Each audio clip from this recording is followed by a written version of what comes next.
¿Qué tal? Bienvenidos a Cine en Contexto. Mi nombre es Saúl Montoro y les doy la bienvenida en esta nuestra casa, que es la Casa Museo de León Trotsky, donde hacemos el programa, donde hacemos este podcast, que es, como su nombre lo dice, Cine en Contexto, donde hablamos de cine y todo lo que hay alrededor del cine, todo lo que es la literatura, el arte, la cultura en general, que de alguna manera se refleja en el cine.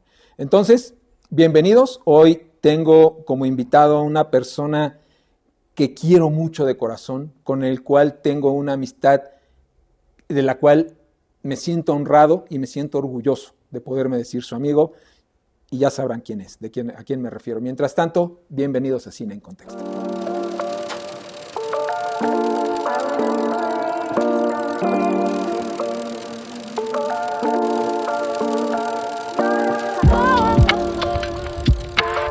Pues como les dije hace rato, para mí esto causa una situación muy emotiva para mí, porque a este hombre que tengo y que van a conocer, lo conozco desde hace más de 20 años. Es una historia no solo como colega, sino como amigo que me tiene muy cercana a él, porque no solo es cariño, sino admiración la que tengo hacia él por todo el trabajo que hace, por toda la crítica de cine, por todo el trabajo periodístico, porque es un académico como pocos en este país, y para mí es un orgullo presentarles a Gerardo Gil Ballesteros, un amigo muy querido mío, y que bueno, aquí está, y que quise por supuesto tenerlo en este programa que es muy emotivo también y muy especial. Gerardo, Miguel, no, ¿qué te puedo decir con la presentación? Sabes que el cariño y la admiración es recíproca. Tenemos muchos años de conocernos y creo que hemos disfrutado y pasado muchísimas cosas. Te estoy muy agradecido y además te felicito por este proyecto. Gracias. Creo que está en excelentes manos y te llega en un gran momento y me siento muy contento y me siento muy agradecido de estar contigo. Y vamos a platicar muy bien, muy sabroso de cine. Yo básicamente creo que lo que vamos a hacer es, como se dice popularmente, echar el chala. No, absolutamente, es la chorcha, la bohemia, la tertulia, que de eso se trata, y qué mejor que contigo, porque además, pues como nos conocemos también, pues hasta de guiños podemos entender. El modito nos lo El modito, exacto, sí. Como tiene que ser.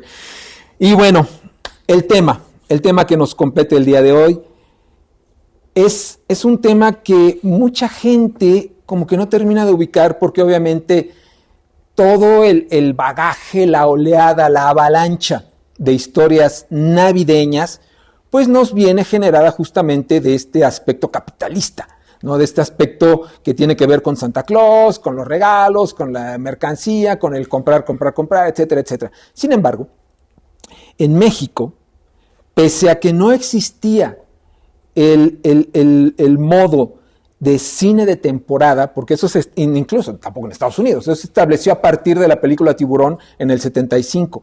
Pero antes de eso simplemente se hablaba de los temas, ¿no? Y en México, por una cuestión de tradición.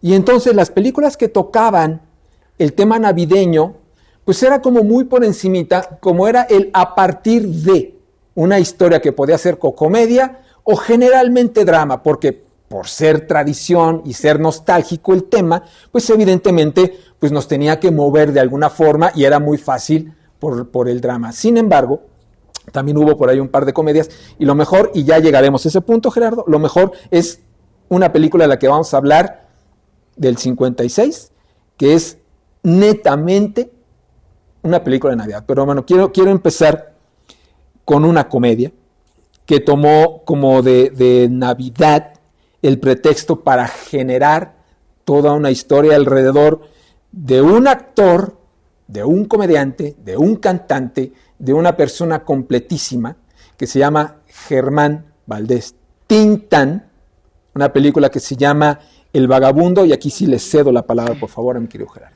Mi querido Saúl, fíjate que es muy interesante lo que comentas en el sentido de un momento en México en el que no existía, y en la industria cinematográfica mundial no existía este cine de temporada. La Navidad básicamente funcionaba como una pulsión melodramática, y en el caso del Vagabundo, esta Navidad es el centro de ese eje, de esa pulsión melodramática, pero desde un melodrama muy cargado. Yo aquí lo que te comentaría es lo siguiente.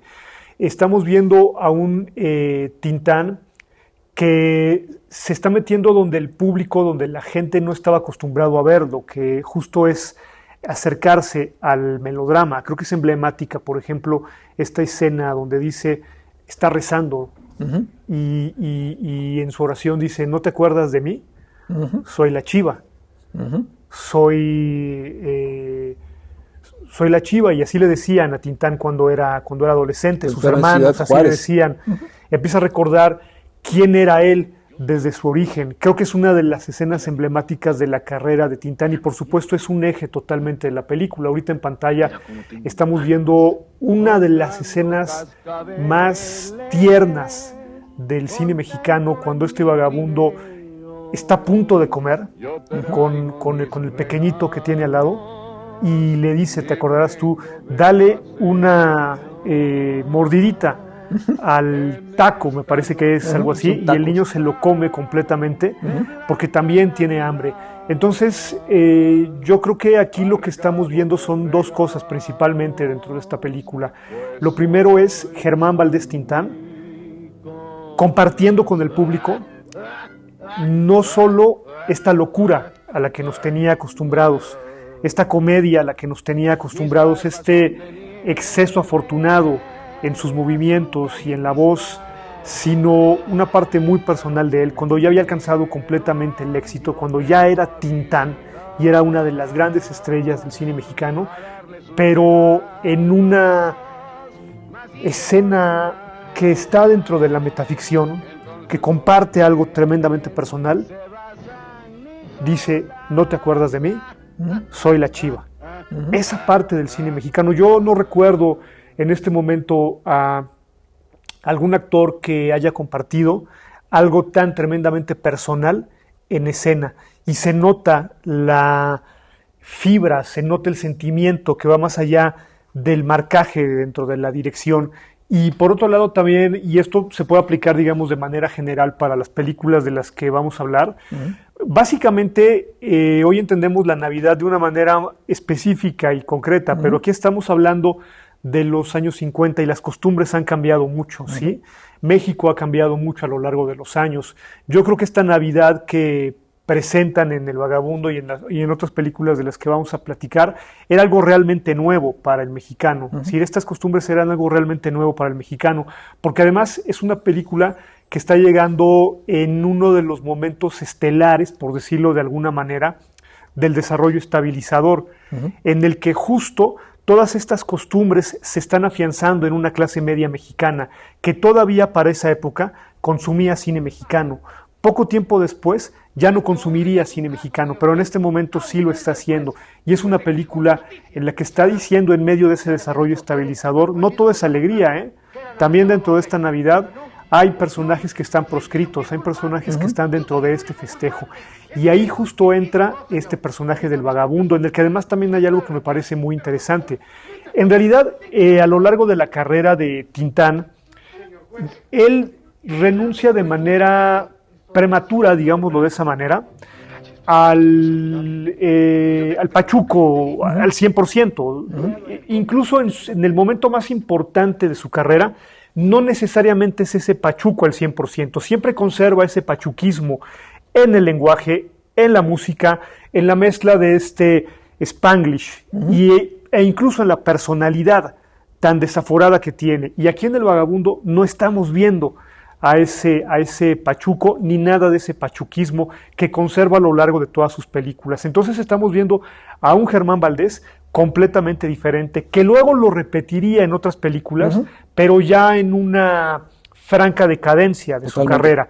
Aquí no, aquí está en un momento estelar y en una parte muy especial también dentro del cine mexicano, en el que todavía estábamos en esa época de oro, pero ya no quedaba demasiado de esa época de oro. Así es que es una película muy interesante por varias vías, y en los términos de la Navidad yo creo que es una de las películas más honestas. El melodrama es muy cargado de la Navidad, porque justo en medio de ese desarrollo estabilizador y de ese cine mexicano en el que decía Pepe el Toro, Somos pobres pero felices. Aquí la película sin ningún tipo de demagogia, porque Tintán no era un político, No. Tintán no era un político. Y la gente con la que él estaba tampoco hacían política. Gilberto Martínez Solares no era un político. Pero de una manera muy sutil dicen, claro, o sea, hay esta Navidad, o sea, estamos experimentando costumbres muy diferentes. Tal vez esto llegaba pienso de manera personal, pienso que a través de la llegada ya de la televisión a las casas de la clase media, efectivamente, pero también hay otra Navidad, también hay proscritos, también está gente que se encuentra completamente fuera de todo esto. No hay esa intención, creo yo, de revelar, de decir una verdad.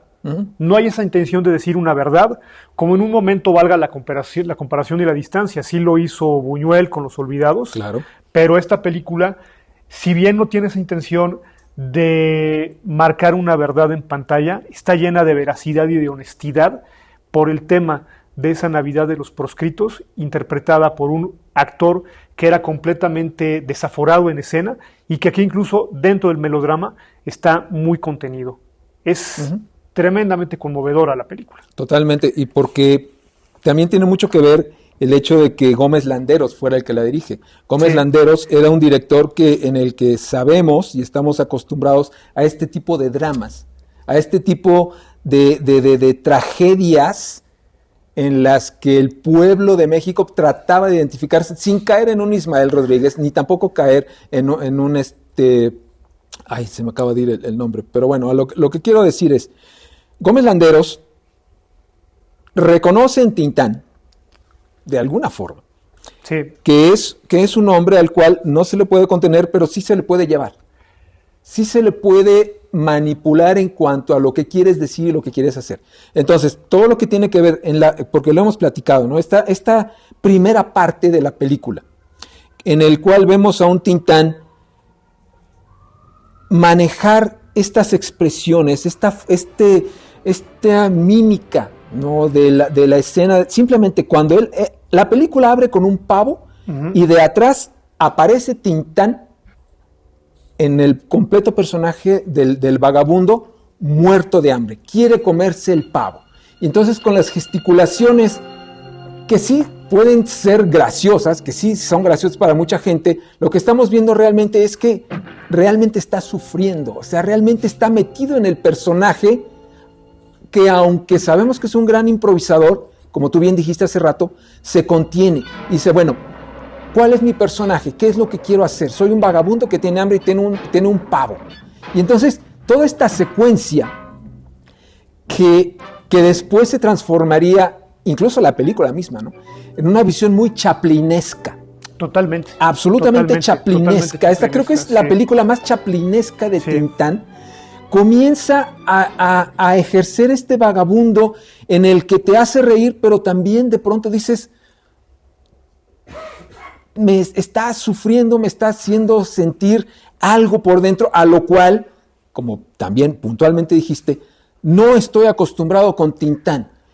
Y de pronto cuando ya estás en el drama, da un giro, regresa a la comedia, pero te vuelve a tomar de la mano y te regresa de que no, aquí estamos viendo el drama de efectivamente la pobreza en los tiempos alemanistas, además, donde se supone que después de la guerra, o sea, ya era la posguerra, ya estábamos todos en una bonanza teóricamente, un poco reflejo del American Way of Life, un poco también reflejo del auge petrolero en el que estaba viviendo México, un poco también en el que ya estábamos cansados del cine de charritos y teníamos que entrar a la gran ciudad, y Tintán se transformó, gracias a Gilberto Martínez Solares, en este personaje citadino, y Gómez Landeros aprovecha todo eso para agarrarlo y decir, ok, ya estás, te traigo y te comienzo a llevar hacia allá. Así es. Y fíjate, qué bueno que haces este comentario de Gómez Landeros, porque a mí me parece que incluso un poco la historia, quienes hacen o escriben o recopilan la historia del cine mexicano, han sido muy injustos con Humberto Gómez Landero y su relación con Tintán. Se le ha negado a Humberto Gómez Landeros por el binomio que hizo con Gilberto Martínez Solares, el hecho de que fue el director que lo descubre realmente en los términos de comedia. O sea, tal vez un purista no estaría de acuerdo en el sentido de que realmente fue Gómez Landero el que sabe aprovechar muy bien esta comedia de Tintán y que lo ubica en escenarios en el que no hubiéramos, al principio, casi al principio de la carrera de Tintán, lo ubica en escenarios en el que luego difícilmente lo podríamos ubicar porque ya estaba muy identificado, ¿no? El personaje. Pero finalmente creo que sí sería importante hacerle justicia a Humberto Gómez Landero como director de Germán Valdés Tintán, porque sabe aprovechar muy bien al actor. Sí.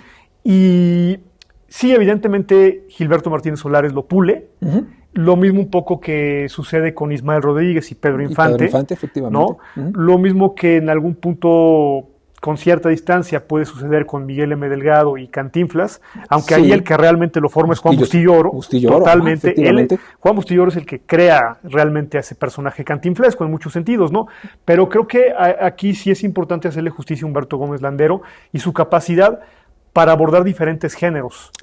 ¿Sabes cuál creo que haya sido el problema de Gómez Landeros? Que venía con la lápida encima de Bustillo Oro.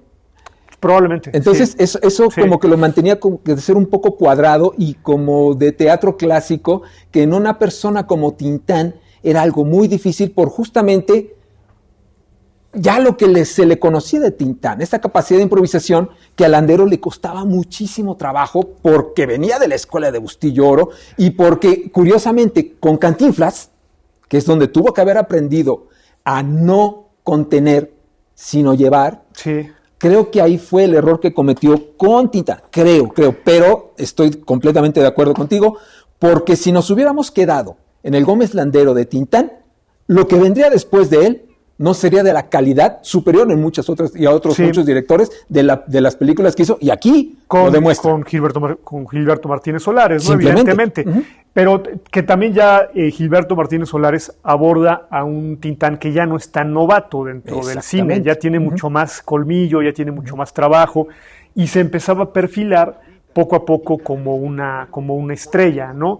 Que probablemente tal vez el Rey del Barrio es el que lo catapulta, ¿no? Completamente como estrella, y con Humberto Gómez Landero pues no estaba completamente todavía en esta situación, aunque ya había algo tintanesco, claramente en el que se le identificaba.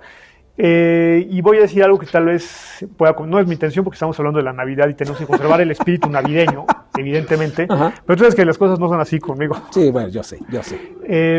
Creo que en muchos sentidos Humberto Gómez Landero como director era más versátil que Gilberto Martínez Solares. Sí. Tengo un poco como esa impresión. Para algunos géneros sí creo. Sí estoy completamente de acuerdo. La comedia yo creo que no se le daba tanto. Y pues Tintán era comedia. Era comedia. Sí, absolutamente. Que aquí, volvemos a lo del principio, al caer en manos de Landeros, al conocer Germán a Humberto, pues dice, bueno, ok, vamos a llevarlo como tú dices. Y resulta ser una gran película. Una película extraordinaria, alejada a todo lo que, como bien dijiste, a todo lo que conocíamos de Tintán. Sí, no, pero además aquí, en el caso del Vagabundo, hay cierta vocación social, cierta vocación a algún momento, a algún tipo de cine muy, muy, muy melodramático, en el que la cinematografía mexicana no necesariamente abordaba esos temas de esta manera, ¿no? O sea, estábamos acostumbrados a ver a la pobreza beatífica, porque creo que ese es uno de los grandes, es mucho de la columna vertebral del cine mexicano de aquella época, la pobreza beatífica. Y aquí no necesariamente estamos viendo eso, ¿no? Con esta película del Vagabundo. Sin embargo, sí es un Tintán totalmente lúdico. Y fíjate que creo que es un Tintán que ya daba sus tintanazos. Totalmente. Estas expresiones de voz, este manejo de voz, ¿no? Cuando dice, era un taco, un tacote, un taquito, ya es un Tintán que está muy casado con sus tonos y con sus matices, y que a pesar de eso todavía tenía muchísimo que dar. Sí, evidentemente posterior a esta película, ¿no? Sí, claro, por supuesto. Y el cómo la película misma, ¿no? Cómo te lo maneja, toda la primera parte cae sobre los hombros de Tintán. absolutamente. O sea, él es la voz y la cara de la película y se le deja, no se le contiene, se le deja hacer lo que tiene que hacer. La escena esta de la iglesia, la escena de la iglesia es efectivamente de, ¿te acuerdas de mí? Soy la chiva, y que él llora, o sea, realmente él está llorando. Realmente esta improvisación que yo creo que ni siquiera Landeros se la esperaba, yo creo que dijo, déjala correr, porque se nota que Tintán, porque incluso le cambia hasta las facciones de la cara. Sí. O sea, se descompone completamente hasta que llega el policía y le dice que permítame tantito, estoy hablando con el señor, que eso es, regresamos a la comedia, ¿no? Sí, regresamos a quien soy. Sí, porque además fíjate que también aquí sucede algo. Primero, esta parte chaplinesca que mencionas es absoluta y total, o sea, la película es heredera en una buena parte de The Kid, y yo creo que mucho del cine mexicano en el que se hacía pareja con un niño son herederas de The Kid, ¿no? O sea, pero también por otro lado, lo que estamos viendo dentro de este juego de la metaficción es a un Tintán joven que lo está sorprendiendo el éxito, ¿sí? Y aquí me hace llevar la siguiente reflexión. El hecho de cómo la vida de Tintán siempre determinó su presencia en escena. Es decir, aquí es un joven que está experimentando el éxito, y cuando él entra en problemas personales, problemas de excesos que incluso reconocen sus biógrafos más cercanos, ergo su hija, se empieza a reflejar en lo que él está interpretando. Vemos a un Tintán ya abotagado por los excesos, vemos a un Tintán que ya no es tan gracioso, que empieza a ser de patiño, de comediantes que no tienen su calidad y su nivel, porque esa vida, es que de lo que yo estoy hablando es de la veracidad en la escena, ¿sí? Que tenía mucho Tintán. Tintán era una persona que era veraz y honesto en la escena, que probablemente Cantinflas jamás lo logró, y esta película El Vagabundo, por supuesto que lo tiene. Lo curioso de todo es que por tener muchos aspectos de melodrama, tal vez no sea un clásico navideño, fíjate. Tal vez no sea un clásico navideño, porque justo esta parte del melodrama como que la aleja un poco, ¿no? de estas películas que nos gusta ver en Navidad. Y es una película muy sencilla, es una película de una trama muy sencilla. Sí, totalmente. De hecho, tan sencilla que al terminar esa primera parte, continuamos con la historia, pero ya un Tintán contento, ya comió, ya vino la lluvia que le limpió todos sus pecados, que limpió todo el bagaje que lo hizo ser vagabundo para encontrar un nuevo trabajo en el circo. Que es maravillosa. Y que volvemos a caer en la parte chaplinesca justamente del circo, porque incluso, aunque el final es completamente diferente, o sea, no es un Chaplin caminando hacia el horizonte, sino ya es un Tintán con la Popotitos. No es cierto, no, con la Popotitos no, se queda con la otra chica celebrando Año Nuevo. Otro mensaje importante, otra metáfora súper interesante, de todos están en el circo bailando porque ya acabaron con los malos, ya se va a renovar el circo y empezamos el Año Nuevo con eso, cantando. Y fíjate que aquí también hay algo que me parece muy interesante, más de lo que mencionas, ¿no? De estas partes del circo que me parecen maravillosas. Totalmente. Fíjate que en El Vagabundo es uno de las pocas veces que vemos a Tintán hacia el interior, porque realmente el personaje tintanesco es exterior. Sí. Siempre es esta locura hacia afuera. Y aquí no, aquí estamos viendo un personaje mucho más hacia adentro en todos los sentidos.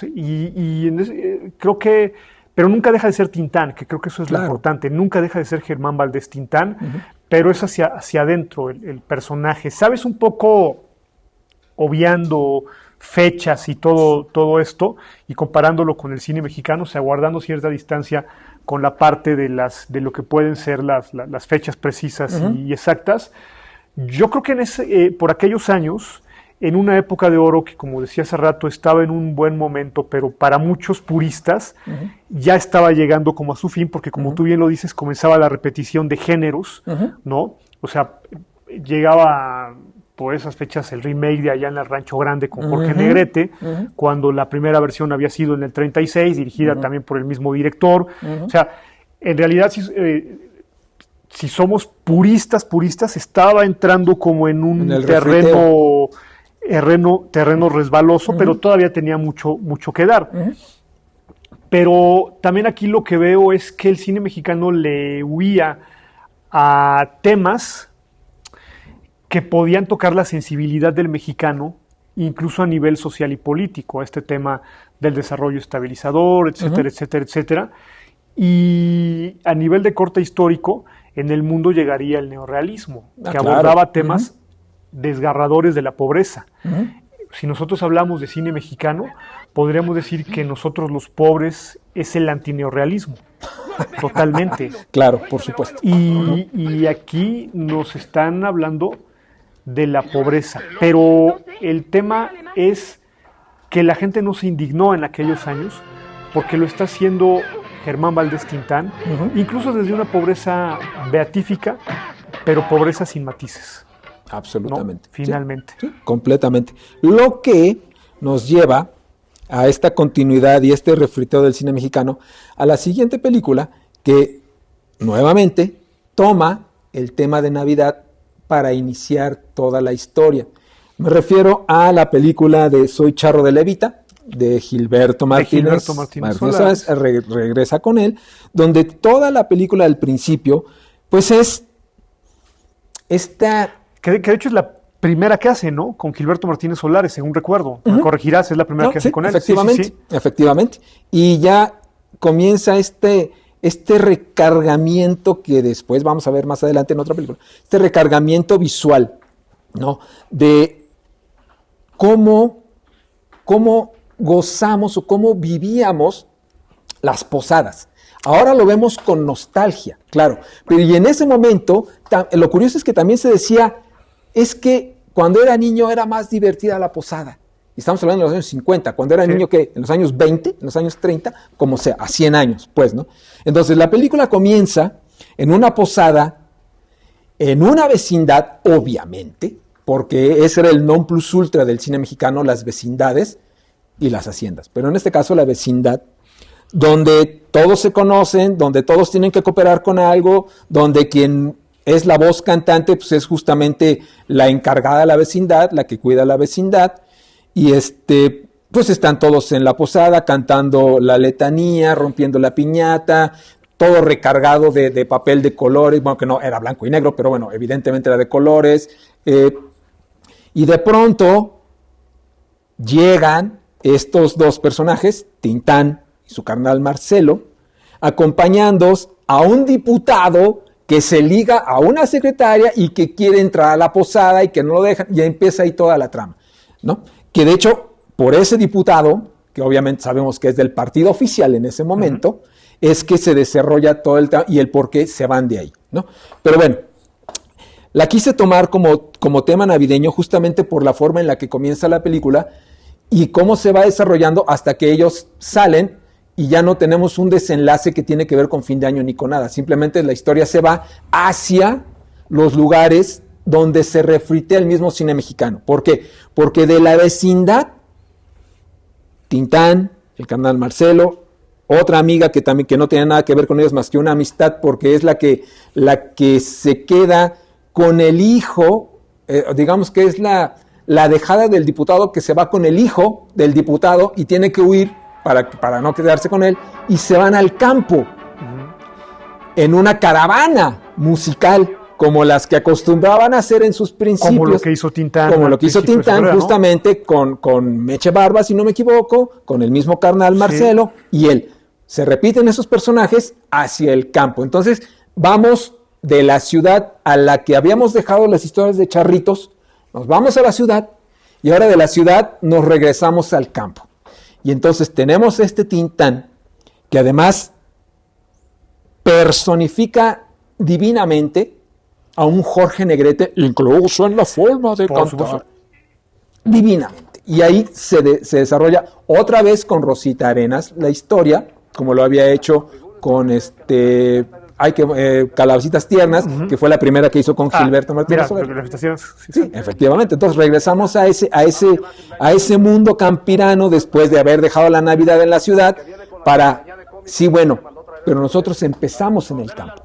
El cine mexicano empezó en el campo, empezamos en el Rancho Grande, empezamos con la comedia ranchera, empezamos con el charro cantarín, con el charro macho, que con todas puede, y que Tintán es la antítesis de todo eso. Tintán es el charro con plumita de pachuco en su sombrero. Es el charro que le echan pleito y se echa para atrás. Y que se lo echa y que la mujer le dice, no, el niño poncianito le dice, pues así va a ser peor que perro, no sé qué, te tienes que defender. Entonces es la antítesis de todo un cine mexicano que se representaba. Lo que pasa es que, fíjate, que aquí estamos viendo también una característica muy interesante de Tintán, que es el hecho de que creo que fue uno de los pocos estrellas del cine mexicano que se atrevieron a hacer una parodia de muchas de las grandes estrellas del cine mexicano. Yo no recuerdo de repente, bueno, Pedro Infante lo llegó a hacer, ¿no? También de Dolor se canta, en fin. Pero Tintán lo hacía con cierta malicia que le caía muy bien. Esta imitación, constantemente, ¿no? Esta canción maravillosa en la que Agustín Lara dice, María, María, no me engañes, flaco, el que te engañas eres tú, solo cabe en alguien como Tintán, ¿no? Y aquí, bueno, regresando a lo que tú comentabas al principio, sí, por supuesto, La Vecindad es el gran escenario, junto con La Hacienda, sí, del cine mexicano. Ahí se desarrollan las historias del cine mexicano con esos personajes arquetipos, ¿no? La portera con la que siempre Tintán tiene una relación, los niños que no respetan a Tintán, siempre lo ven como un tipo desaforado, metiche, y uno más, un niño más. Uno más, o sea, entonces es ese gran escenario, este gran microcosmos del cine mexicano que, para desgracia del cine mexicano de hoy en día, lo han querido refritear en la colonia Condesa, de manera muy estúpida, ¿no? Pero también aquí lo que estamos hablando de las posadas es muy interesante, porque era un cine mexicano que también quería rescatar mucho de la identidad, porque una de las grandes misiones de ese cine mexicano era reafirmar la identidad a través de los arquetipos de sus grandes estrellas, ¿sí? Era una misión incluso del cine mexicano y una misión importantísima a nivel social, y allí están esas posadas que logran captar muy bien todo lo que sucede de repente en una posada. Lo hicieron muchos comediantes, lo hizo el mismo Cantinflas hablando de La Vecindad, lo llegó a hacer de manera mucho menos afortunada Clavillazo, que a mí me parece básicamente pedestre como comediante. En menor medida, probablemente alguien como Resortes, no era un personaje Resortes de Vecindad, según yo recuerdo, que sí era un personaje popular, pero aquí evidentemente esas vecindades y la posada lo que hacen es reafirmar una identidad. Bueno, Tintán tenía las posadas de Tintán, ¿no? Por ejemplo, que son también un clásico. Yo no sé si en este momento ahora se puede escuchar en alguna posada, o si hoy en día se hagan posadas, lo dudo bastante. Yo también lo dudo. Pero están las posadas de Tintán, y creo que además es uno de los momentos afortunados en las que hace pareja con su carnal Marcelo, porque luego el mismo Marcelo fue relegado de las películas de Tintán, ¿sabes? Incluso en una buena época de la carrera de Tintán, cuando todavía quedaba mucho de este buen cine de Tintán, Marcelo se le relegó, tengo la impresión de que se le relegó incluso hasta un tercer o cuarto crédito, ¿sí? O sea, ya no era la pareja, sino aparecía en créditos, sino principales. No, principales ya no estaba, pero sí estaba en un tercer crédito, por ahí, cuarto crédito, por ahí. Empezó a aparecer, y aquí es un excelente binomio en el que hacen, es la pareja realmente de Tintán y su carnal Marcelo. De hecho, recordarás esta extraordinaria escena después de que los charros malos que quieren agarrar a Tintán queman el teatro de revista donde se presentan. Sí, no puede faltar, échala. Que se levantan ellos dos después de la quemazón y empieza Marcelo a declamar ser o no ser, que también completamente con el pelito acá, con el humito y toda la cosa.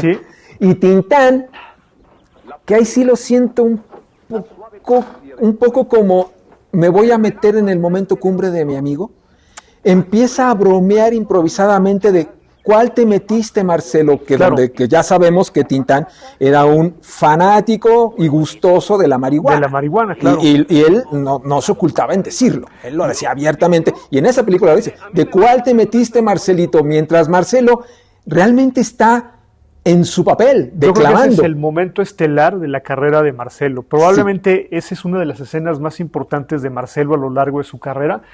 Y tal vez en el Ceniciento, al principio de la película, totalmente de acuerdo, cuando llega su esposa y se empiezan a pelear por quién va a abrir la puerta, y la esposa le dice, bueno, si no ves la puerta, dame dinero. Sí. Y entonces sí, ya empieza ahí como otra situación. Pero bueno, esta escena que tú mencionas es creo que una de las grandes escenas del cine mexicano, y por supuesto Tintán hace una referencia al consumo de la marihuana, que además un periodista en una ocasión le preguntó, ¿es cierto que usted consume marihuana? Y Tintán le dijo, selvas, hermano, selvas. Bosques, hermano. Bosques, era un tipo tremendamente cínico, pero mucho más, yo diría, honesto que Cantinflas, ¿eh? Totalmente. Y bueno, referente con la cuestión de la Navidad, pues la maravilla de las posadas que se pueden ver en el cine mexicano, que yo creo que al final las nuevas generaciones hoy tendrían que de repente ver estas películas para ver lo que era una de estas posadas que se sostenían mucho en el nivel de la comedia con los arquetipos que luego explotaría también el cine mexicano, la portera, el borracho, que pues básicamente borrachos eran todos, ¿no?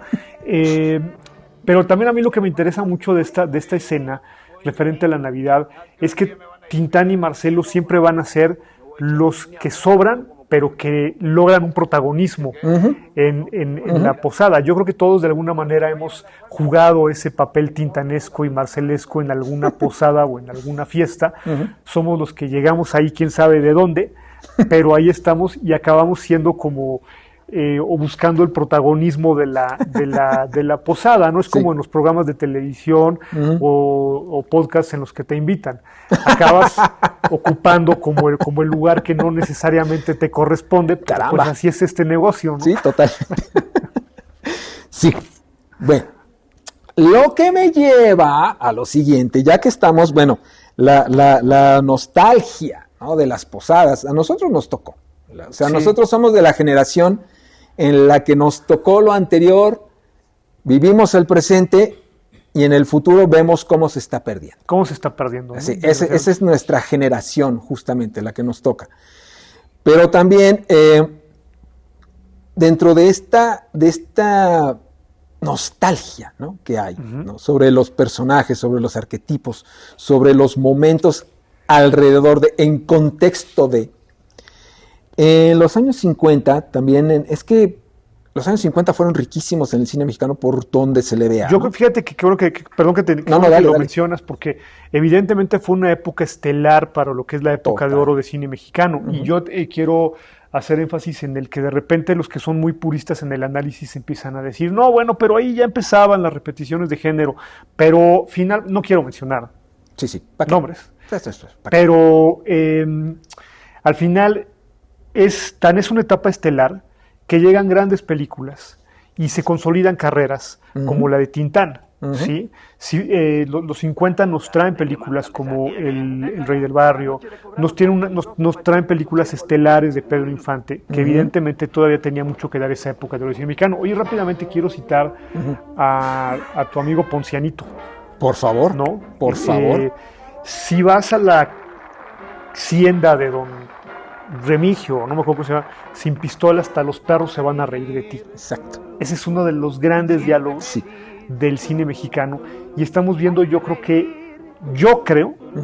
que a la máxima estrella infantil del cine mexicano. Sin avalancha.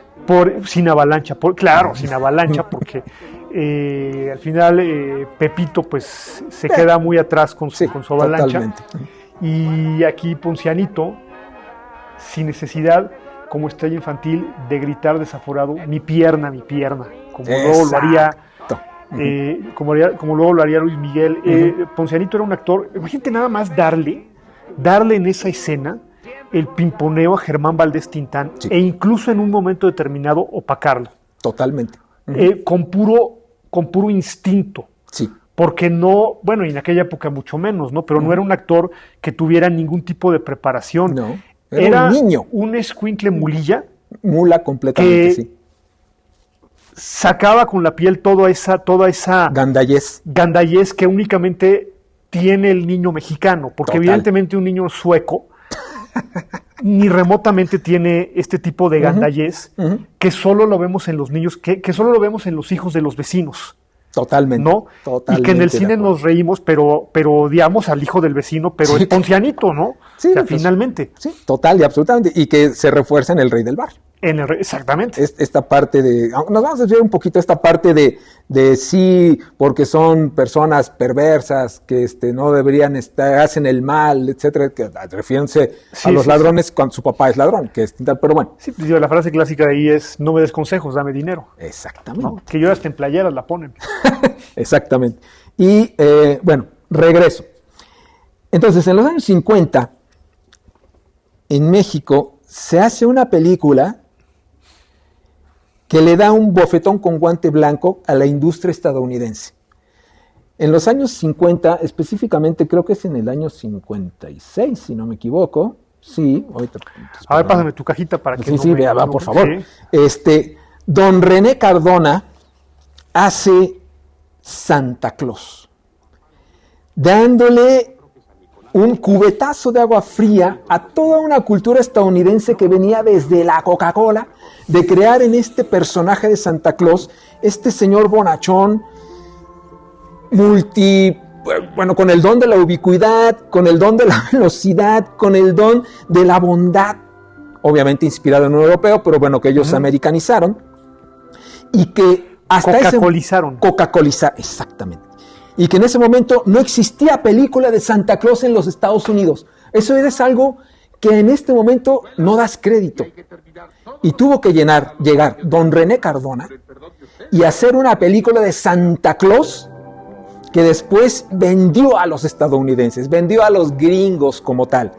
Y se dio el lujo de, en una total extravaganza visual, presentar a este personaje ni siquiera en el Polo Norte, en otro planeta, en un castillo de cartón, pintado con pinturas Vinci, casi, lleno de oropel, con mucho brillito, con muchos focos de colores, un castillo mágico, con niños de todos los países estando con él, que bueno, pues pueden decir, bueno, explotación infantil. Claro. Pederastia. Ahorita se puede interpretar de muchas formas, pero Santa Claus presentaba Racismo. No, total.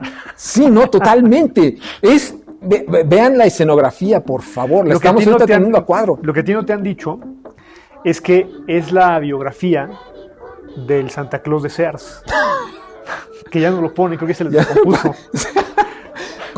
Entonces, René Cardona hace esta magnífica interpretación de Santa Claus, que después en Estados Unidos se tomaría como la primera película de Santa Claus conquista a los marcianos. Ah, claro, sí, sí. Pero ya como, pues es lo que nos queda en ese entonces.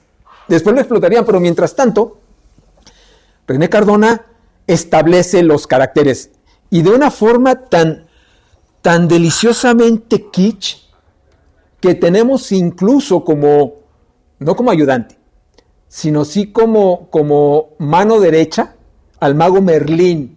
Claro, sí. Ese nivel se avienta, o sea, a ese nivel estamos manejando. El Merlín es el ayudante de Santa Claus, es quien le da todos los artefactos para que Santa Claus pueda moverse libremente por el mundo dando los regalos, le da los polvitos para que los niños se duerman, le da unos robots para que no lo ataquen los perros, le permite que sus renos, que no son reales, sino son robots, puedan volar a esa velocidad increíble y entregar todos los regalos. O sea, los recursos para dotar a Santa Claus de esa magia son simple y sencillamente exquisitos. Yo creo que la describes muy bien a la película. Gracias. Y a mí me parece que estamos ante una premisa de lo que luego sería en el cine mexicano, incluso con generaciones posteriores, lo que luego sería conocido como el cardonazo. Totalmente, ¿no? sí. Una libertad absoluta para crear universos, pero además fíjate que hay otra cosa dentro de la película. En realidad estas escenografías tan cuidadas, o sea, hechas en un set, que ya revelaban una crisis del cine mexicano, porque esa es una característica de repente de cuando el cine mexicano entra en crisis, estas escenografías tan cuidadas, en foros, ya todo tan manejado de manera muy especial. Lo que también están revelando, por lo menos lo que aquí me muestran de la película, es que el cine mexicano está queriendo entrar en una etapa nueva y atraer un público tal vez ya de la televisión, ¿sabes? Tengo un poco esa impresión, sobre todo cuando vemos estas escenografías. Y por otro lado también, yo creo que estamos viendo una película que con los años se convirtió en un clásico, que en su momento a lo mejor ni siquiera era vista, mira nada más eso, ni siquiera nada más era vista como una curiosidad, sino que se fue convirtiendo en clásico con los años. Además tiene una inocencia maliciosa la película, finalmente, en una época en la que el cine mexicano se podía permitir ese tipo de cosas y que creo que a los mismos realizadores les podía pasar un poco de largo lo que estaban haciendo. Y luego nos empezábamos a dar cuenta la cantidad de barbaridades que estaban en la pantalla y que se convierten en una delicia. O sea, es respetando profundamente a la película, es deliciosamente fallida. Totalmente. Por eso nos gusta la película. Claro. ¿Sí? Claro. Y además es este tipo de películas que ves de niño y no te das cuenta de todo esto que estamos analizando. Totalmente de acuerdo. Pero que con los años te empiezas a dar cuenta y las empiezas a disfrutar por eso, ¿sí? O sea, esta pintura, estos colores tan llamativos, porque además el cine a colores era nuevo, el cine mexicano. No se sabía cómo manejar. Había que explotar esto, ¿no? Y estos colores chillantes era parte de esa llegada del cine a color, que el cine a color también trae, creo que no solo trae el color, trae una narrativa nueva en muchas películas, porque sí hay una diferencia entre lo que tú veías en ese cine a colores y lo que veías en ese cine en blanco y negro. O sea, es una narrativa, temas diferentes, una manera diferente de tratar los temas, ¿no? Entonces está presente todo eso en esta película de Santa Claus con una interpretación, y eso te lo dejo a ti, un Santa Claus maravilloso. Sí, ¿no? O sea, creo que ese es el Santa Claus que muchos niños tuvimos en el imaginario, ¿no? Porque además la pasaban cada año en televisión y luego ya se quedaron con tan poquitas películas en el canal de película que creo que hasta la pasan cuando inicia la primavera, ¿no? Entonces ya la podemos ver a cada rato la película. Bueno, el Diablito, ¿no? No, es que justo hacia allá iba. El personaje del Diablito, que bueno, obviamente es un actor de carácter, que le dieron el papel, porque incluso hay partes en las que él baila. Esta secuencia del baile de los infiernos es igualmente divina que el castillo de Santa Claus. Estos rojos, estas explosiones, esta forma de moverse que ahora podría interpretarse, bueno, es que a lo mejor el actor era gay y por eso se movía de esa manera, ¿no? O sea, cosas en las que... Bueno, el Diablito probablemente, ¿no? O sea, bueno, que también era un cine que tenía de repente muchas cosas que no se decían tan claras, pero que en la dirección podían estar implícitas. Ah, sin duda alguna. ¿No? Y que además tú lo dijiste atinadamente, era lo que menos nos importaba. No, a lo mejor estas generaciones dirían lo que con risa comentábamos, ¿no? Bueno, esto es pederastia, esto es explotación, esto es los lugares comunes, porque el niño ayudante de Santa Claus está disfrazado de niño indígena, de niño indio, indito, como se les decía, indito. Entonces, muchos podrían, no, es que cómo es posible, eso es atentar contra las minorías, etcétera, etcétera. Y el caso del diablo, que en ese momento no tengo el nombre del actor, pues toda la forma en la que se mueve, pues sí, ok, ahorita muchos podrían defenderlo como sí, es gay, o sea, no importa, de eso no se trata de contar la historia. Se trata de contar una historia de Santa Claus, de jugar con la inocencia. Exactamente. De hacer un cine básicamente muy inocente, porque incluso yo siempre me he confesado fan en esta película, más que de Santa Claus, que me parece tremendamente paternalista. Totalmente. Yo me he sentido mucho más identificado toda mi vida con el grupo de los niños que se portan mal. Claro. Soy realmente fan de esos niños que en esa casa de clase media alta, muy alemanista, se pelean y se portan mal, y creo que incluso hasta se golpean entre ellos. Me parecen unos personajes encantadores y maravillosos en el momento en el que el diablito los aconseja y les dice que se porten mal, y un Santa Claus absolutamente demagógico y populista. Y populista, ¿no? Totalmente populista. Porque además yo creo que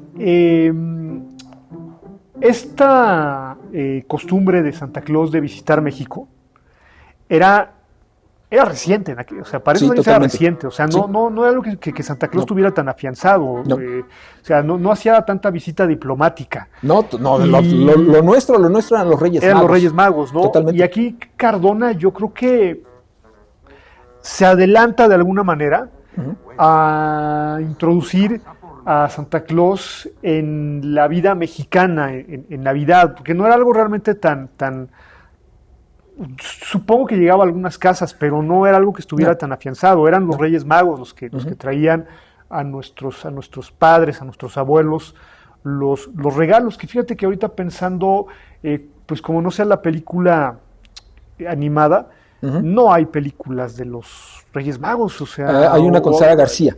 De los Reyes Magos, sí, que toca justamente dramón, obviamente, no puede hacer de otra forma, de unos niños que no pueden recibir regalos en el Día de Reyes, y Sara García es la que entra al quite, básicamente, ¿no? Obviamente, ¿no? Digo, naturalmente, por ahí va el asunto, pero sí, pero no de la fuerza, que ese es otro tema Claus, para ¿no? Otra.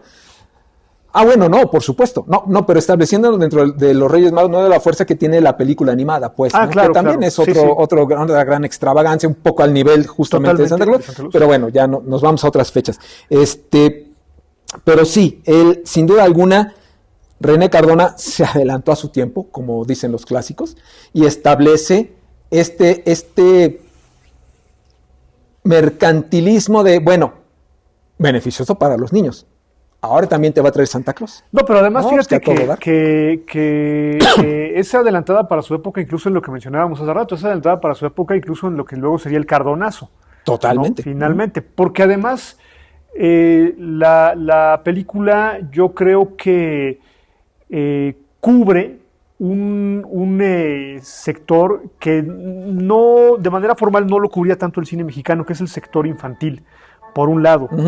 Y por otro lado, fíjate también qué interesante, que estábamos hablando hace rato con una película de Tintán de las vecindades, y el cine mexicano siempre ha tenido, creo yo, un conflicto, aún hoy en día, con lo que hablábamos de La Condesa, ha tenido un conflicto para abordar a las clases medias y a las clases medias altas. Y absolutamente. No ha sabido abordar bien a estos sectores de la sociedad, y estamos viendo en pantalla que finalmente Santa Claus no se está metiendo a una vecindad, sino los escenarios de las casas son escenarios de casas de clase media, incluso media alta. Un poco Las Lomas, un poco Polanco, un poco sí. O sea, es un Santa Claus.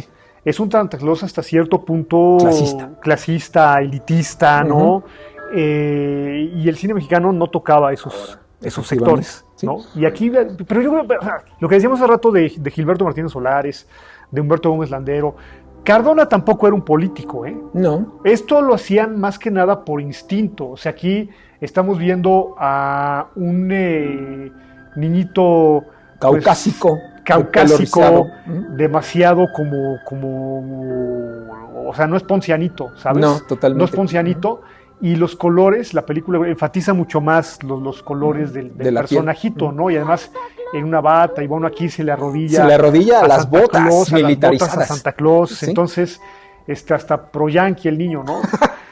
y entonces, pues aquí lo carga Santa Claus. En un acto paternalista. Imperialista. Absolutamente. Luego el niño con los años fue dirigente de un partido político de derecha. Seguro. Todo lo que traía Santa Claus en la bolsa. Sí, es por donde se le vea. Esta película bueno, ya como adultos podemos hacer la cantidad de mofa y los mensajes retorcidos o los mensajes que podrían haber sido. Por eso nos dejó de traer Santa Claus, Saúl. De hecho, ya estamos en la lista de los perversos, sí, total. ¿Tú crees que Santa Claus le trae juguetes a críticos de cine? Nunca en la vida. Nunca en la vida. De hecho, ni siquiera nos trae comida, ¿no? Pues hacemos críticas por comida. Por comida, exactamente, por canapés. Exactamente, tal cual. Es chistes personales, ustedes perdonarán. A mí me regalaron ahorita un café. Bueno, creo que me lo regalaron ahorita, pregunto. Exacto. Y bueno, pues Santa Claus ya, parteaguas, efectivamente establece muchas de las dinámicas y narrativas de las películas que después a color, o sea, no me voy a ir a las de luchadores, sino a color para niños, trae después Loco Valdés con su personaje del lobo. Claro, pero es el antecedente hasta estético, ¿eh? Total y absolutamente. Cine. O sea, es una estética muy, muy cuidada, milimétricamente la escenografía. Pero fíjate, perdóname la interrupción tan abrupta, pero yo creo que eso, lejos de colocar bien al cine mexicano, habla de una crisis. Estas escenografías absolutamente cuidadas, ¿no? Esa estética de esos colores de pintura Vinci recargados, habla de una crisis de repente, ¿no? Porque tú ves la escenografía de La Vecindad en las películas de Tintán, y la vecindad está fregadona, o sea, es una vecindad que está como fregadona, y aquí no, aquí todo es así perfecto, ¿no? Sí, totalmente. Incluso pues los castillos, bueno, en este caso fue de Santa Claus, pero si nos vamos a hablar de los monstruos, el castillo de la Hada Madrina, de Pepito contra los monstruos, o el de las películas, como dije, de Tuntún y el Loco Valdés, de Caperucita. Era el Elano Santanón. Santanón, perdóname, sí, Tuntún, no. Y eso que nos dedicamos, bueno, me dedico a esto. Sí, era el Santanón. Yo también ahorita me resbalé, pero me cuidaste mucho, te lo agradezco. No, por favor, faltaba más. Entonces, pues no sé si se lo debemos a Santa Claus, pero sí vino después de. Absolutamente, entonces, de alguna forma, pues es como la continuidad de lo que dejó Santa Claus. Y, bueno, no sé si quieras cerrar algo, porque la siguiente película de la que vamos a hablar sí es otra cosa completamente diferente, pero no sé si quieres cerrar algo de ahorita de Santa Claus y esta magnificencia color. Pues nada más hablar que sí, efectivamente, yo creo que es uno de los primeros grandes clásicos del cine de color mexicano. Infantil, que tiene un equilibrio, o sea, porque además yo creo que incluso es una película ambiciosa, ¿eh? Sí. O sea, sí, de acuerdo. Ve el humito y ve todo esto que aparece dentro del cine mexicano.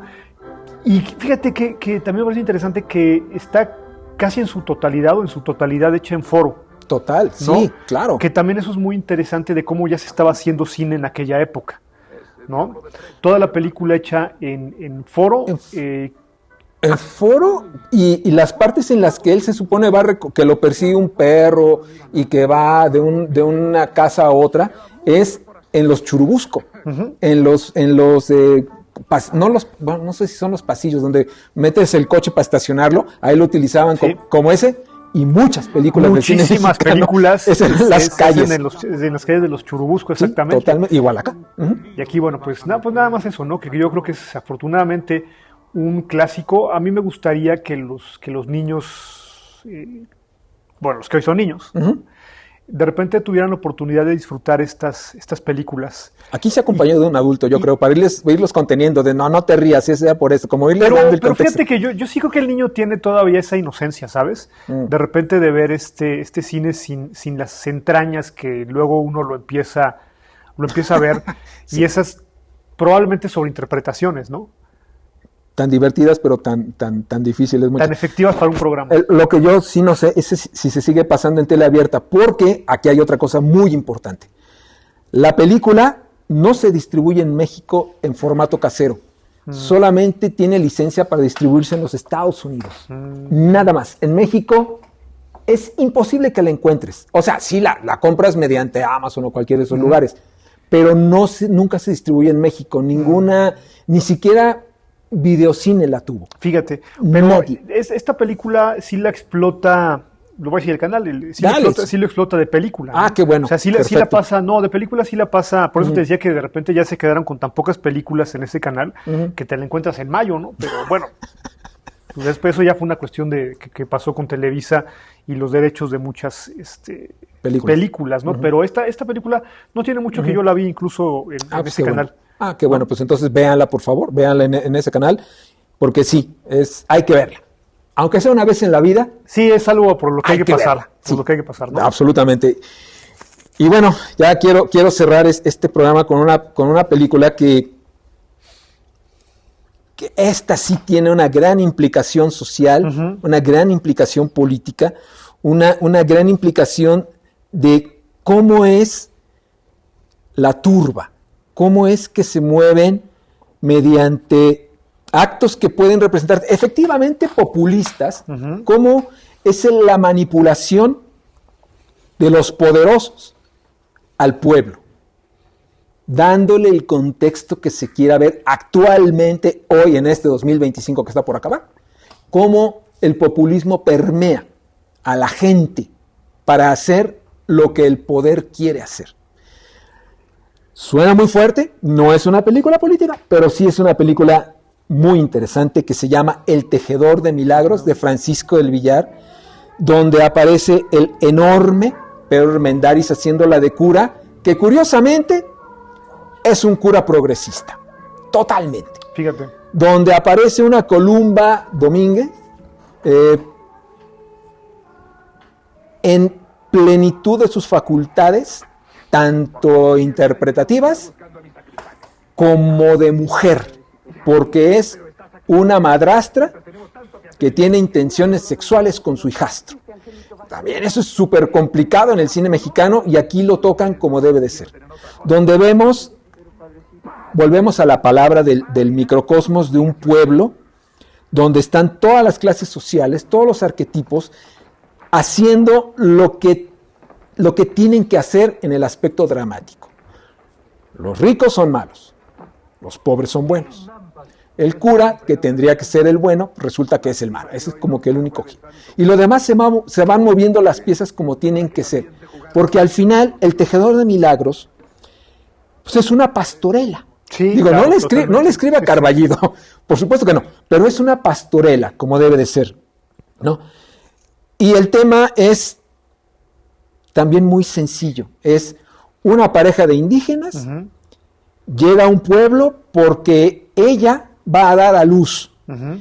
Y eso da pie a que la gente que encuentra un motivo para explotar y aprovecharse de ese momento, dice, porque además, perdón, se me iba lo más importante, es 24 de diciembre, cuando esta señora va a dar a luz. Y entonces es el regreso del Mesías en la personificación de estos dos indígenas.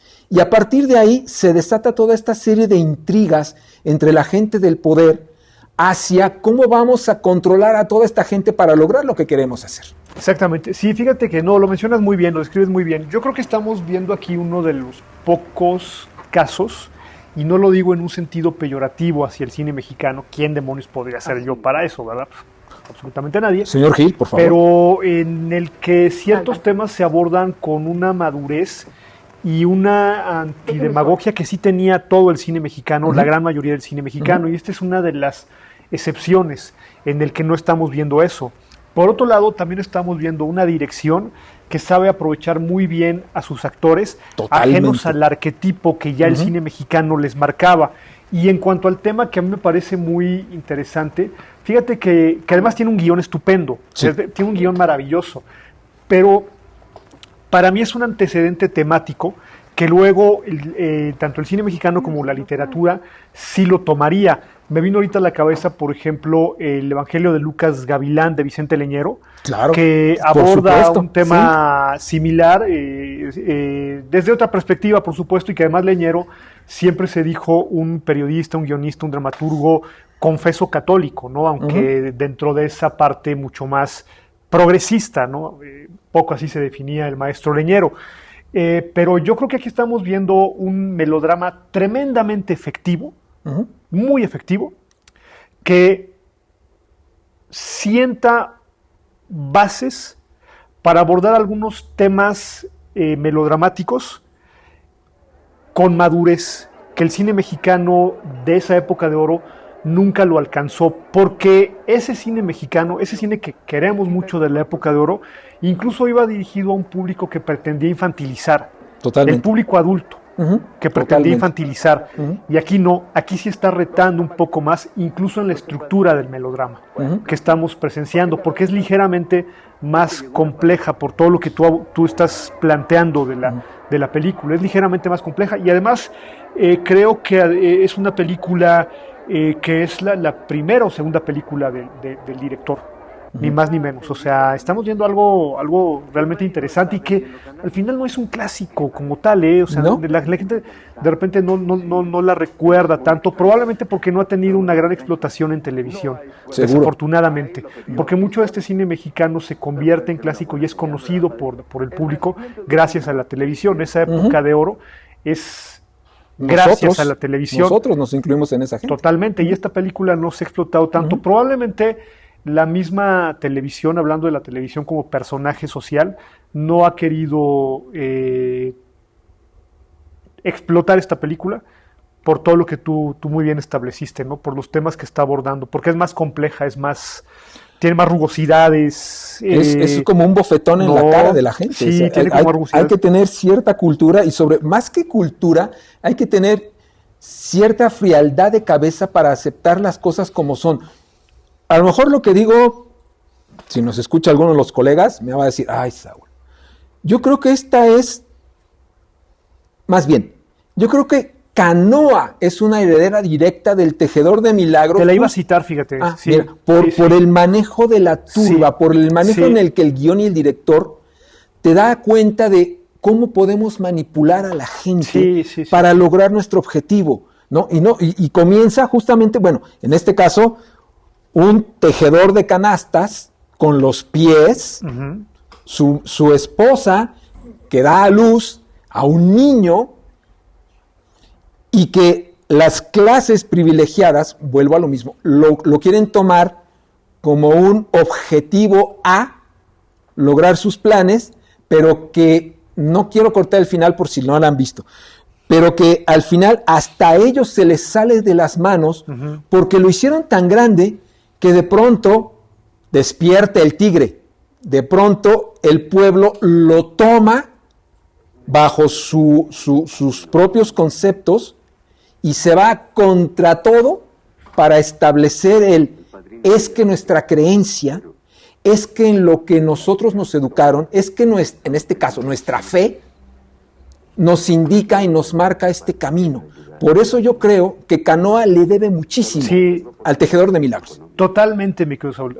Hiciste una cita muy precisa. Y la iba a comentar hace un momento también justo Canoa. El tema, bueno, pues es que finalmente Canoa está basada en un trágico hecho real, pero al final es lo de menos, el hecho real. Perdón, y que además ambos cuentan con el mismo actor. El cura de Canoa es el tejedor, es este hombre lucero. Que bueno, además es un actor que estaba muy politizado, es decir, era un tipo que tenía una vida política y una opinión política. Que era un activista. Real, era un activista y que eso le trajo problemas incluso en su propia carrera como actor. Por eso desapareció. Por eso desapareció. Pero también aquí, fíjate que el tema incluso puede llegar a ser un poco delicado, porque en el momento del Tejedor de Milagros todavía se manejaba mucho el discurso y que explotó muchísimo la televisión de México es uno. Es decir, tiene una... Tienes toda la razón. Nos engloban valores a todos los mexicanos, que es la familia, en aquel entonces incluso la parte del presidencialismo, la creencia en el ejército, como los buenos. Lo guadalupano, claro. Y que difícilmente un cine mexicano que tiene como misión, como yo lo decía hace un momento, crear una identidad del mexicano, va a romper. Y de repente llega esta película y lo cuestiona de cierta manera, porque creo que hoy es relativamente fácil cuestionarlo, y ni siquiera creo que sea relativamente fácil. Hoy se cuestiona y no pasa absolutamente nada, porque además ya no es una realidad que explote en los medios, pero en aquella época sí. Y era bastante delicado de repente cuestionar todo este tipo de temas, que la película sí lo hace, ¿sí? Pero que además no se siente la demagogia, no se siente que te están tocando algo que te podía molestar. Lo ves de manera natural, incluso en función de lo melodramático. Sí, ¿no? Sí, más que la parte política.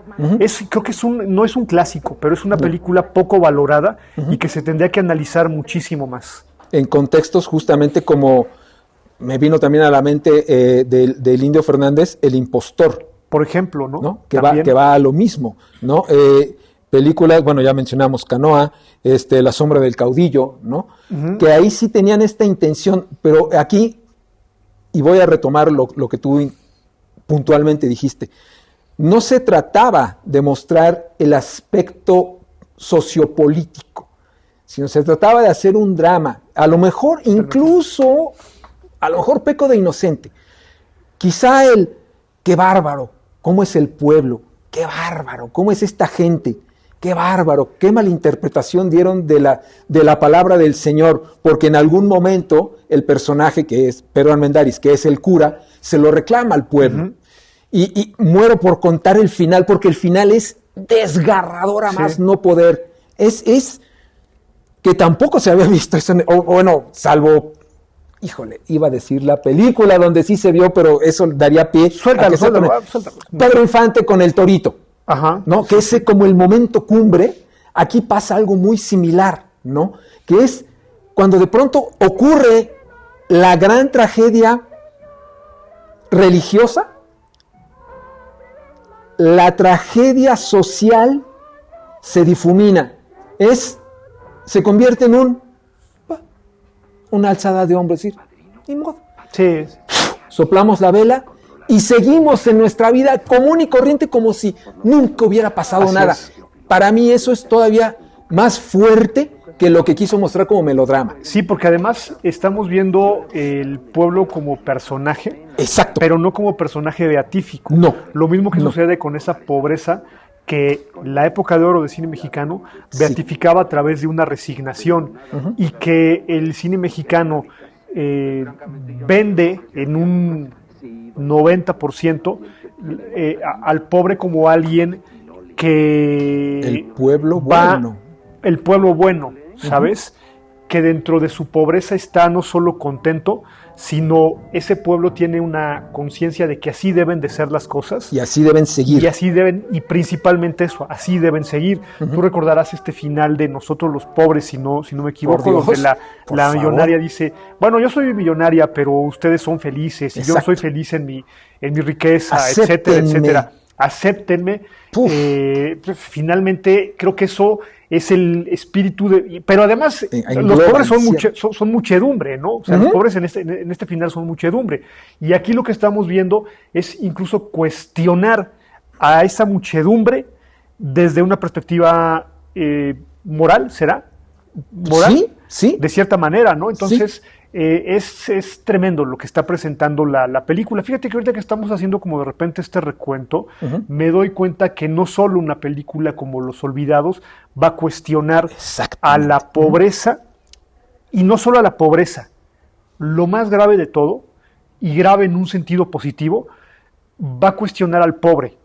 Imagínate nada más que transgresor, cuestionar al pobre en una época en la que pues estábamos en este desarrollo estabilizador y en la que se necesita y se requiere cierta jerarquía y cierto orden social que el cine mexicano vende y promueve, por un lado de manera pues con intención, porque así era totalmente intencional, y por el otro lado, como decía yo al principio del programa, si bien es cierto que estos directores no eran políticos, eran gente de su tiempo. Entonces, su razonamiento era el que estamos viendo en pantalla, es decir, era más pulsión que razonamiento, ¿no? De lo que estábamos, y esta película cuestiona como de repente esta parte, ¿no? Creo que el tocar el tema de Los Olvidados, que también muchos colegas nos van a linchar cuando salgamos. Pues que nos linchen, pues sí, totalmente. Pues sí, lo que pasa es que Los Olvidados sí es una gran película, es patrimonio de la humanidad, totalmente. Nadie cuestiona eso. Sí.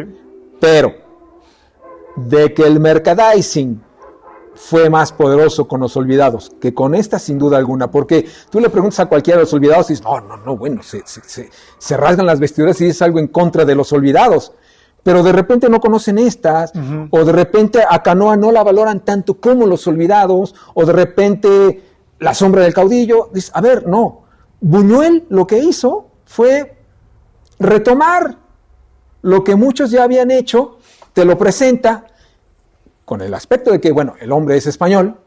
Y que eso contribuye mucho, ¿no? Sí, al se le permite. Político, sí. Se le permite, sí, está bien, ¿no? O no, se le permite o no, porque al principio acuérdate que fue un escándalo bueno, que un español de repente hablara de esto, ¿no? Sí, tienes toda la razón. Y eso ayudó mucho a que la película tuviera la fuerza que tuvo. O sea, al principio la película la odiaba todo el mundo, la defiende Octavio Paz, que ya era diplomático, y de repente la película triunfa en Cannes, y entonces ya México dice, bravo, bravo, Los Olvidados y todo esto, y también le ayuda el contexto tan importante de la llegada del neorrealismo italiano, porque el mismo Buñuel dice, yo vi Limpiabotas, y a raíz de Limpiabotas empiezo a concebir un poco los Olvidados. Bueno, no lo quiero hablar de esa manera, pero iba a decir moños, pero gafetes que no se pone en esta película, ¿no? Esta película simplemente deja fluir muchos temas que están implícitos en el cuestionamiento de lo que el cine mexicano no se permitía cuestionar. Total y absolutamente. Y además, sí tuvo poca pantalla. Yo creo que la primera vez, es que volvemos a lo mismo. Nosotros vimos el cine mexicano, pues gracias al Canal 2, al Canal 4, al Canal 11, al Canal 22, cuando eran buenos canales. Y de pronto aparece, yo recuerdo que iba en la Cineteca y la veo ahí, ¿no? Ahí, El Tejedor de Milagros. Dije, Madre Santa, ¿qué es esto? Obviamente luego la pesco. No vaya a ser, y la traía conmigo para todos, seguía en la tienda viéndola, pues no me lo fuera a quitar a alguien. Claro. Cuando nadie me lo iba a quitar, porque nadie sabía la conocía. Qué rayos era esa película, ¿no? Y a la fecha, no sé, porque estamos hablando de esta película ya para cerrar, que obviamente lo que queremos es que la gente la vea. Totalmente. ¿Dónde la puede ver? Porque ya ni siquiera, o sea, esta ya no la encuentras en formato DVD, o sea, se hizo un tiraje y desapareció, ya no la encuentran. Si la encuentran en un botadero, en alguna tienda perdida, dudo que en Amazon, pero en alguna tienda de algún lugar de la República Mexicana, por supuesto, háganse de ella. Número 1, si realmente son gustosos del cine mexicano. Número 2, si realmente son gustosos de las narrativas sociopolíticas de los años 50 y 60. Y número 3, de la historia de México como tal. Porque esto que tú dices, a mí me parece tan grave el que no se le haga caso a películas de este tamaño, se le dé más reflector a unas que no lo necesitan contra otras, que no es que lo necesiten para sobrevivir, ya cumplieron, pero el poder revisarlas nuevamente, el poder tenerlas presentes en estos tiempos, sobre todo, en este momento de la historia de México, es fundamental que la gente, los jóvenes, sepan qué es lo que ocurrió y por qué la historia muchos no aprenden de la historia y siguen actuando como si no hubiera pasado nada antes a partir de ellos. Sí, porque además, desafortunadamente estamos viendo que Martin Scorsese por ahí en alguna entrevista decía que la oportunidad que tienen los jóvenes hoy en día que se quieren dedicar al cine es que es relativamente fácil de repente acercarse a una filmoteca, ¿no? A diferencia de lo que sucedía cuando él era joven, que tenía que pasar 2, 3 años de repente para que una película pudiera ser vista. Pero tampoco es un fuero eso. No, claro. Y tú lo comentas, lo comentas muy bien. En realidad, ¿qué entendemos o qué vemos por época de oro de cine mexicano? Una determinada cantidad de títulos, que pueden ser vastos o no. Nosotros los pobres, ustedes los ricos, El Rey del Barrio, no sé, ahí está el detalle, en fin, etcétera, etcétera. Pero hay otras películas que están por ahí medianamente escondidas y que creo que sería importante rescatar esa memoria fílmica y esa memoria histórica, sobre todo para formar audiencias. Totalmente. Que estamos dejando muchísimo eso de lado, ¿sabes? Y bueno, me iría más lejos. Es lamentable que muchos jóvenes que están estudiando cine en este momento ni siquiera conozcan a los clásicos. Ni siquiera de repente ya están en la carrera y no vieron, no conocen Ahí está el detalle, o no conocen El vagabundo, o no conocen El rey del barrio. Es tristísima esa situación y creo que hay que promover este tipo de películas, no solo esos clásicos, sino estos filmes que estuvieron dentro de ese contexto, ¿sí? Y que es importantísimo que como memoria histórica la gente tenga acceso a ellas, la gente las vea. De ahí, y ya no saliéndome del tema de la Navidad y todo esto, pero de ahí creo que sería muy importante que entendamos que no todo es el streaming. Absolutamente. Porque el streaming nos propone cierta cantidad de películas, pero está dejando de lado una memoria histórica muy importante, Totalmente. como es el caso del Tejedor de Milagros, y que sería importantísimo que la gente se acercara a verla para que entienda lo complejo que también era ese México de los años 40, de los años 50, de la primera mitad de los años 60.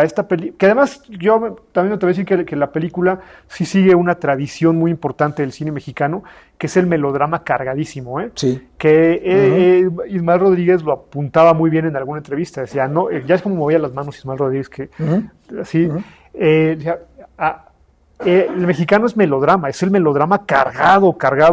Digo, funcionan muy bien las comedias, pero también esos melodramas cargadísimos en aquella época funcionaban muy bien, y aquí la película lo tiene. Es un melodrama hasta estridente, que yo creo que los jóvenes que lloran viendo la caricatura de One Piece, ¿no? De repente ven estos melodramas tan cargados y se quedan azorados de lo que están viendo, se trauman, y entonces, bueno, pues suceden ahí una serie de cosas, porque pues luego los padres los tienen que llevar al psicólogo, ya sabes, ¿no? O sea, sí. Pero son melodramas muy cargados que funcionan muy bien. Creo que la solución, pues sí, está en las cinetecas. Sí, totalmente. La solución está en los cineclubes. Sí. La solución está en las exhibiciones. Y en programas como el tuyo. Oh, muchas gracias, muchas gracias. Gracias. Ya me desbalanceaste, ¿ya ves? ¿Ya ves? Pues sí, en las exhibiciones al público, ¿no? Sí.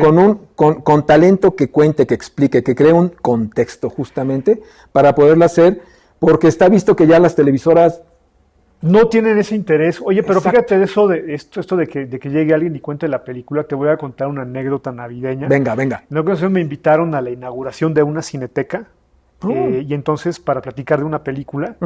Y entonces al principio era una introducción, luego la película, y luego llegaba una charla, y estoy yo metidazo platicando de la introducción de la película, y un señor, era en el interior de la República, un señor, bueno, comienza la ronda previa de preguntas y respuestas, pero muy breve, y entonces el señor ya grande le pasan el micrófono y le dice el moderador, a ver señor, su pregunta.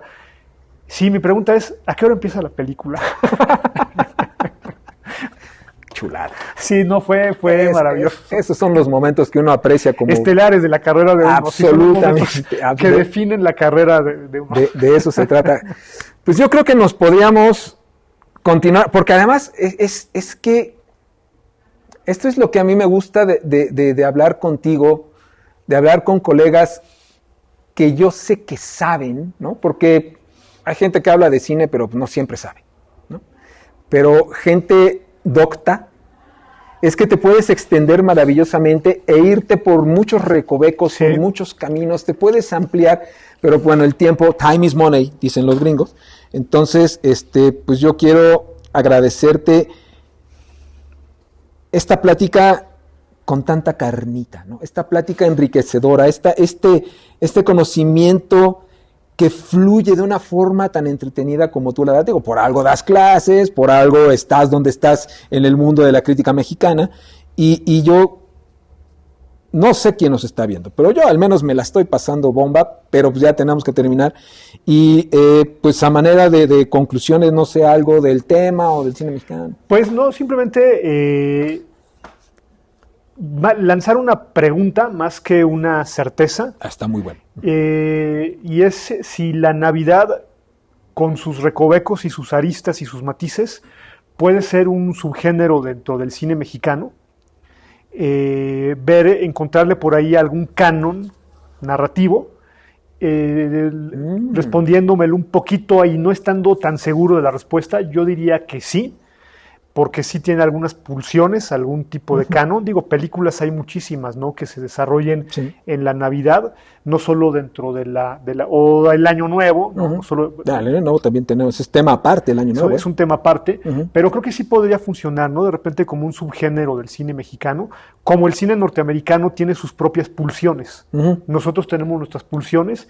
Y pues nada más invitar a la gente a que pues continúe viendo tu proyecto, tu programa, y que se acerquen al cine mexicano, o sea, más allá de todos estos análisis sesudos o no que hicimos, van a aprender, se van a entretener y van a empezar a gozar de lo que es este cine mexicano.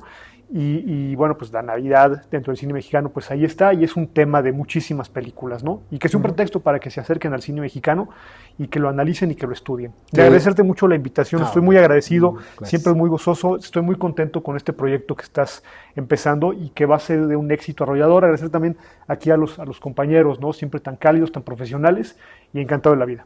Gracias, muchísimas gracias. El cine mexicano creo que no le pide nada a ninguna cinematografía del mundo, porque tocamos todos los temas que tocan en todas partes del mundo desde nuestra perspectiva y nuestra idiosincrasia, y hay que buscarle simplemente, y es una gran sorpresa. Pantallas y publicidad es lo que pide el cine mexicano, tener pantallas de los exhibidores. Sí, ¿no? Sí, total y absolutamente. Pensé que ibas a decir, en lugar de un comentario tengo un insulto, ¿no? No. Pues gracias.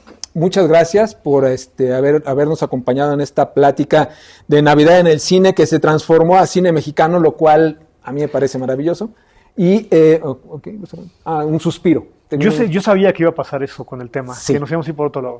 Claro, sin duda alguna. Entonces, pues bueno, esto es Cine en Contextos. Mi nombre es Saúl Montoro. Quiero agradecerles el que nos hayan acompañado en esta charla y obviamente a esta casa, que es la casa de León Trotsky, que nos sirvió como casa, básicamente.